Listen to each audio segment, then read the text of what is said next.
तो hello friends, मैं हूं राहुल कुमार, जो पोस्टल असिस्टेंट वर्क कर रहा हूं। आज की इस वीडियो में हम लोग बात करेंगे आज का जो डॉक्यूमेंट वेरिफिकेशन का प्रोसेस हुआ है उसके बारे में, साथ में मेडिकल आपका ज्वाइनिंग कब होगा उसके बारे में, या फिर अगर आपको 2 4 5 दिन लेट हो जाता है तो उसके बारे में भी बात करेंगे। और कुछ ऐसा डिवीजन है जो कि वो अपने तरीके से डॉक्यूमेंट वेरिफिकेशन करवा रहा है, ठीक है। क्या वो गलती कर रहा है जो नहीं करना चाहिए, और वहाँ पे आपका अगर डॉक्यूमेंट वेरिफिकेशन है तो उसके अगेंस्ट आप कैसे जा सकते हो, वो सब आपको डिटेल में बताएंगे। तो नए हो तो चैनल को जरूर सब्सक्राइब करना, ठीक है। अगर पोस्टल असिस्टेंट से कुछ भी जानकारी चाहिए तो आप कमेंट करो। चलो वीडियो स्टार्ट करते हैं। सबसे पहले आज का जो डॉक्यूमेंट वेरिफिकेशन मुंबई जीपीओ में रहा वो एकदम नॉर्मल प्रोसेस रहा। आज भी 30 लोग आए होंगे, किसी को कोई दिक्कत नहीं रहा। इवन अगर आपके ऊपर केस भी है और आपने अपने अटेस्टेशन फॉर्म में बताया है तो उनको भी दिक्कत नहीं हुआ है, ठीक है। और कुछ लोगों को ऐसा लगता है कि देखो क्या हुआ है कि अगर उन आपके ऊपर कुछ केस है या ऐसा वैसा कुछ है और वो सॉल्व किया हुआ है, ठीक है, पेंडिंग नहीं है, तो आपको कोई दिक्कत नहीं होगा अगर आप अटेस्टेशन फॉर्म में बताते हो तो, ठीक है। ऐसा नहीं कि आपका ज्वाइनिंग लेट कर देगा या कुछ भी करेगा, वैसा कुछ भी नहीं किया जाएगा। वो ये सब जैसे आप बताओगे तो आपको आपके पुलिस को ये सब इन्फॉर्म किया जाएगा जब पुलिस वेरिफिकेशन होती है, ठीक है। तो देखो डॉक्यूमेंट वेरिफिकेशन का यहाँ जो प्रोसेस है, आज भी कोई कास्ट वैलिडिटी सर्टिफिकेट या डीओबी सर्टिफिकेट या एसएलसी के लिए किसी को रोका नहीं गया। नहीं है तो कोई दिक्कत नहीं हुआ। और जो कंप्यूटर कोर्स है, अगर है तो आप दो, नहीं है तो कोई भी दिक्कत नहीं है, ठीक है। या फिर बहुत ऐसे डिवीजन हैं जहाँ पे कुछ कुछ चीज़ मैंडेटरी कर रहे हैं। एक डिवीजन वाले ऐसे लोग बोल रहे थे कि कास्ट वैलिडिटी सर्टिफिकेट भी मांग रहे हैं, और अगर आप उस डिवीजन में जा रहे हो आपके पास कास्ट वैलिडिटी सर्टिफिकेट नहीं है तो याद रखना, अगर वो कुछ करता है तो ऐसा नहीं होगा कि आपको नौकरी से निकाल दिया जाएगा, ठीक है। क्योंकि जो मेन ऑफिस है मुंबई जीपीओ, अगर वहाँ पे बिना कास्ट वैलिडिटी सर्टिफिकेट का काम हो गया है तो आप कहीं भी जाओगे उसको उसके अकॉर्डिंग ही चलना है, ठीक है। और कुछ ऐसा जगह है, कुछ ऐसा डिवीजन है, जैसे बहुत लोग मैसेज या कॉल करके बोल रहे हैं कि भाई ईडब्ल्यूएस है, सिलेक्शन मेरा हुआ है जनरल में, लेकिन वो लोग ईडब्ल्यूएस सर्टिफिक मांग रहे हैं कि मेरे को ईडब्ल्यूएस सर्टिफिकेट चाहिए, नहीं तो लेके आओ कहीं से, तुमको लाना ही पड़ेगा, ऐसा चल रहा है। तो ऐसा नहीं है। आप नोटिफिकेशन उनको दिखाना, ठीक है। जब आप एसएससी का नोटिफिकेशन या कुछ ऐसा आपके पास है, वो आप उसको दिखाना, उसका प्रिंट आउट निकाल के लेके जाना। जिसका भी सिलेक्शन वो भी किसी भी कैटेगरी से अगर यूआर में सिलेक्शन हुआ है तो उसको कोई भी सर्टिफिकेट दिखाने की कोई जरूरत नहीं है, ठीक है। और अगर आपके पास है, मान लो आफ्टर क्रूशियल डेट भी है, लेकिन आप वो दिखाओ, अगर वो नहीं भी मानता है तो ऐसा मत समझना कि आपको कोई रिजेक्ट कर देगा, आप, ठीक है। रिजेक्ट करने का किसी के हाथ में नहीं है।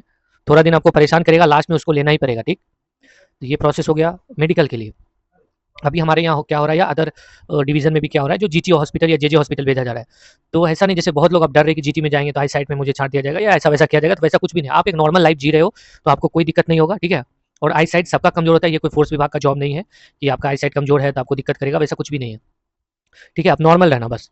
और देखो मेडिकल में थोड़ा टाइम ले रहा है, जैसे 5 दिन 10 दिन, कभी कभी 15 दिन का भी टाइम दे रहा है, तो आप रिक्वेस्ट करने पे आपको टाइम थोड़ा कम कर दिया जाएगा। सेम गर्ल्स के लिए कामा हॉस्पिटल चूज किया जा रहा है, वहाँ भी टाइम दिया जा रहा है कि 10 दिन बाद आओ ये, तो लेकिन गर्ल्स लोगों ने यही बताया कि हम लोग रिक्वेस्ट किए, तो वहाँ भी डेट को 2 से 4 दिन के अंदर आपका मेडिकल करवाने का प्रोसेस कंप्लीट किया जाएगा।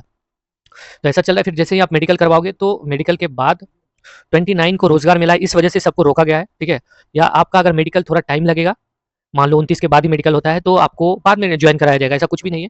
हाँ, अगर मान लो 29 के रोजगार मेला तक आपका मेडिकल नहीं हो पाया, बाद में हुआ, तो आप जैसे ही डॉक्यूमेंट मतलब मेडिकल का फिट सर्टिफिकेट जमा करोगे, उसके 2 से 3 दिन के अंदर आपको ज्वाइन करवाया जाएगा।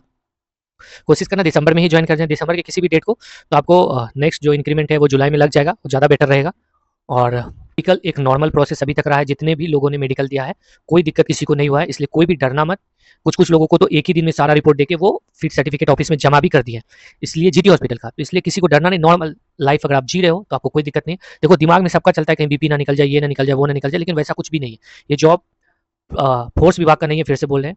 अगर वैसा रहता तो उसमें मेडिकल बहुत हार्ड होता। यहाँ सब कुछ नॉर्मल है और जेन्यून है, ठीक है। जेन्यून वे में सब कुछ हो रहा है, डॉक्यूमेंट वेरिफिकेशन भी जेन्यून हो रहा है। थोड़ा टाइम लग रहा है, क्योंकि टाइम लगने का भी कारण है, क्योंकि देखो पहले तो एसएससी करवाती थी, बायोमेट्रिक ये सब सब होता था, अभी इस बार बायोमेट्रिक भी नहीं हुआ, तो कुछ गलत लोग ना आ जाए, इस वजह से तो डॉक्यूमेंट को कम से कम चेक करना होगा। डॉक्यूमेंट चेक करने के बाद फिर इसको वेरिफिकेशन के लिए भेजा जाएगा। यहाँ पे डॉक्यूमेंट जो हो रहा है वो जीरोक्स कॉपी ही ले रहा है, कोई भी डॉक्यूमेंट ओरिजिनल नहीं रखा जा रहा है। बहुत ऐसे डिवीजन है जहाँ पे जिनको नॉलेज नहीं है, सही वो डॉक्यूमेंट रख भी रहे हैं, तो वहाँ अगर आपका डॉक्यूमेंट वेरिफिकेशन होता है तो उनसे प्रूफ लेने का कुछ कोशिश करना, या उनको बोलना कि अगर खोएगा तो क्या होगा, ठीक है। ये हो गया। और कुछ लोगों को जैसे बोलना है कि मेरे को एक्सटेंशन चाहिए, ठीक है, क्योंकि वो जो यहाँ आए उतना सामान कुछ लेके नहीं आए, तो मेडिकल या फिर होने के बाद तो वैसे भी आपको 5 दिन 10 दिन का टाइम मिल सकता है। जैसे मेडिकल आप जमा कर दिए, फिर आपके जो ज्वाइनिंग लेटर है वो इशू किया जाएगा, तो वो आपको ईमेल पे, या फिर ऐसा बोला जा रहा है ऑफिस में कि अगर आप 29 को नहीं आ सकते हो तो 1-2 दिन पहले ही बता देना, ठीक है, कि 29 मेल के द्वारा कि मैं 29 को नहीं आ सकता हूँ, तो आपको 1-2 दिन बाद आपका ज्वाइनिंग जो है दिया जाएगा, आपको ज्वाइनिंग लेटर आपके ईमेल पे भेजा जाएगा, उसके अकॉर्डिंग आप ज्वाइन करना। एक चीज़ जो आपको समझने के लिए है कि अगर आप मेडिकल करवा लिए और फिट सर्टिफिकेट आप जमा कर दिए, तो उसके बाद ऐसा कोई ज़रूरी नहीं है, मान लो आप किसी वजह से घर चले गए सामान लेने के लिए और अब 10 दिन 15 दिन आपको टिकट होने में लग गया उधर से आने में, तो ऐसा नहीं है, डरना नहीं है कि आपको कोई दिक्कत होगा या रिजेक्ट करेगा या ऐसा वैसा कुछ होगा, नहीं। मेन प्रोसेस है डॉक्यूमेंट वेरिफिकेशन और मेडिकल, वो हो गया तो आप 1 से डेढ़ महीना रह सकते हैं, कोई दिक्कत नहीं है। लेकिन कोशिश करना दिसंबर 31 को भी ज्वाइन करने का, या 29 को जरूर दिसंबर में करना। 5-10 दिन के लिए आपको थोड़ा सा प्रॉब्लम हो जाएगा, आपको भी लगता होगा कि अरे यार इंक्रीमेंट का हमको देखना नहीं है ये वो, तो ऐसा नहीं है। जैसे ये जॉब ऐसा नहीं कि आप किसी और जॉब में जा रहे हैं तो ये जॉब का कुछ वैल्यू नहीं है, आप यहाँ ज्वाइन किए हो तो सोच लो उस जॉब में भी आप ज्वाइन कर चुके हो, ठीक है। बात जो भी कैलकुलेशन होगा आपका यहाँ से स्टार्ट हो जाएगा, अगर आपको टेक्निकल रेजिग्नेशन मिलता है तो, ठीक है। टेक्निकल रेजिग्नेशन जैसे मिलेगा, जो कैलकुलेशन यहाँ का है आप स्टार्ट हो जाएगा। वो मिलने के लिए आपको करना क्या है कि आप जो भी एग्जाम इसके पहले दोगे या दे के आए हो, आप ऑफिस को जरूर इंटीमेट करना। इंटीमेट कैसे करना है? बाय सिंपली लेटर, या उस जो एग्जाम दिए हो उसका जो डिटेल है उसके बारे में उनको बताना कि कौन कौन सा पोस्ट है, क्या आपने फिल करा है, वो सब, ठीक है। उसके बाद और अगर आपका मान लो कोई एक प्रोसेस बचा है और आप ज्वाइन कर जाते हो, तो वो प्रोसेस जब जाओगे करने के लिए तो ऑफिस को इंटीमेट करना, ठीक है, तो ज़्यादा बेटर रहेगा। तो आप जैसे जाओगे तो आप टेक्निकल रेजिग्नेशन मिलता है तो नेक्स्ट जॉब में जैसे ज्वाइन करोगे तो वहाँ पे आप सीनियर हो जाओगे। एक मेरा दोस्त था, वो भी इसको छोड़ के उसको उसके घर के पास एलडीसी मिला था सीजीडीए में, तो वो वहाँ गया, तो यहाँ 1 साल वो जॉब किया था। तो वहाँ पे वो जाके सीनियर हुआ और वो उसको वहाँ पे वो क्वार्टर लिया, तो सबसे पहले जाति के साथ उसको क्वार्टर अलॉट हो गया बाय सीनियरिटी। क्यों? क्योंकि वो यहाँ 1 साल काम किया था, तो यहाँ का वो टेक्निकल रेजिग्नेशन उसको मिला, तो वहाँ पे सब कुछ उसको मिल गया। तो बस यही है, और बाकी बात देखो सब कुछ आप पे डिपेंड करता है, मेरा काम है आपको बताना, जितना हो सके हम बता रहे हैं, बाकी बात आपको क्या करना है नहीं करना है वो आपके ऊपर डिपेंड करता है, ठीक है। और रही बात रूम, जैसे जो भी मुंबई साउथ या उसके आसपास आ रहे होंगे, तो देखो अभी कॉटन ग्रीन में बहुत सारे लोग आए हैं। इसके पहले एक्चुअल में क्या हुआ कि अपने मतलब पोस्ट ऑफिस में ज्वाइन करने से पहले और सारा डिपार्टमेंट ने ज्वाइन करवा दिया, तो इस वजह से यहाँ और है क्या कि कॉटन ग्रीन से जो सीएसटी स्टेशन है वो 12 से 13 मिनट का रास्ता, ओवरऑल आपको 15 मिनट लगेगा, ठीक है, रूम से ऑफिस जाने तक। और आसपास का जो भी एरिया है, जो भी ऑफिशियल एरिया है, तो सब लोग कोशिश करते हैं यहीं लेने का रूम, तो इस वजह से अभी रूम यहाँ पे एकदम मुश्किल हो रहा है मिलना। लेकिन फिर भी देखो ट्राई करने पे तो कुछ भी मिल सकता है, तो ट्राई किया जाएगा, जहाँ तक होगा मिलेगा तो बहुत अच्छा है, नहीं तो थोड़ा दूर जाकर लेकर रहेंगे, ठीक है। इसलिए और हाँ, रूम लेने से पहले हर बात पूछ लेना, जो भी आपका ब्रोकर रहेगा या एग्रीमेंट होता है 11 महीने का, एक एक चीज़ पूछ लेना। क्या पूछना है आपको कि अगर आप रूम लेते हो, मान लो 4 महीने के बाद मेरे को छोड़ना पड़ जाए, 6 महीने के बाद छोड़ना पड़ जाए, तो आप कैसे इंटीमेट करना है, कितने दिन में इंटीमेट करना है, क्या 11 महीने के लिए जो एग्रीमेंट बनाया है वो एग्रीमेंट 11 महीने तक के बाद ही छोड़ सकते हैं या पहले भी छोड़ सकते हैं, या फिर आप जो 50,000 रुपया दोगे वो कैसे दोगे, मतलब जब आप छोड़ने लगोगे, तो वो सब पूछना। एक चीज़ और जो इंपॉर्टेंट है, बहुत इंपॉर्टेंट है, अगर आप मकान मालिक को पेमेंट करना 50,000 जो डिपॉजिट लेता ही लेता है, वो कभी भी बाय कैश मत करना, हमेशा ऑनलाइन पेमेंट करना, ठीक है। एक प्रूफ रहेगा आपके पास, क्योंकि कभी कभी कुछ लोग ज़्यादा तेज बनने के चक्कर में, मतलब आप नहीं, मकान मालिक बाद में आपको कुछ बोल सकते हैं, अरे यार दिया नहीं, ये नहीं दिया, वो नहीं दिया, तो कैश देने का कोशिश कभी मत करना, ऑनलाइन पेमेंट करना, ठीक है, हमेशा ऑनलाइन, कुछ भी देना ऑनलाइन देना, आपके पास हमेशा प्रूफ रहेगा तो ज़्यादा बेटर रहेगा। रूम जाने से पहले 2-4 चीज़ देखना है कि रूम का फ्लश ये पानी वानी तो टपकता नहीं है, पानी का क्या है, कितने बार पानी आता है जाता है, ये सब देखना।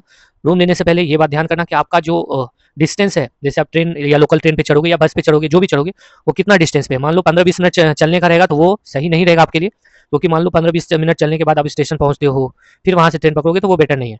5 से 7-8 मिनट 10 मिनट बहुत हो गया डिस्टेंस आपके रूम से स्टेशन का, ये सब ध्यान रखना। और बाकी बात रहा ब्रोकरेज का, तो ब्रोकरेज आपके लेता ही लेता है 100%। और फिर डिपॉजिट तो आपको पता ही है कि डिपॉजिट लेता ही लेता है। एक चीज़ कर सकते हैं आप ये उनको बोल सकते हैं कि जैसे बहुत जगह ऐसा होता है, जैसे हम लोगों को पता है अपने साइड एडवांस पेमेंट हम लोग करते हैं, एडवांस पेमेंट बोले तो अभी आए तो अभी ही रूम रेंट दे दिए, लेकिन ऐसा यहाँ नहीं हो सकता। आप ये भी कर सकते हो कि बोलना उनको कि अभी तो आपको डिपॉजिट मैंने दे दिया, एक महीना रहेंगे तो पेमेंट करेंगे, ठीक है।